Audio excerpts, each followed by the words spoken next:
الحفاظ على الطاقة. إذا عانقت أحدهم بقوة ولم يبادلك بالمثل فقد ضاعت الطاقة.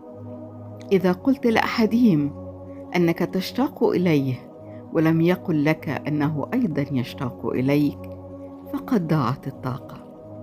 إذا طبخت شيئا جيدا وشاركته بحب ولم يقدره الآخرون فقد ضاعت الطاقة.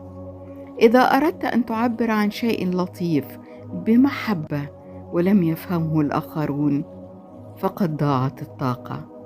إذا قررت المساعدة والآخر لم يكن مستعدا لتقبل المساعدة فستضيع الطاقة. لذلك أحط نفسك بأشخاص يقدرون ويعرفون قيمتك وقيمة ما تفعله لأجلهم. عندها سينعكس النور والطاقة فيما بينكم. حينها ستشعر بالفرح والسعادة لكل ما قدمت وأنجزت. حينها وحينها فقط تشعر بطاقتك الإيجابية.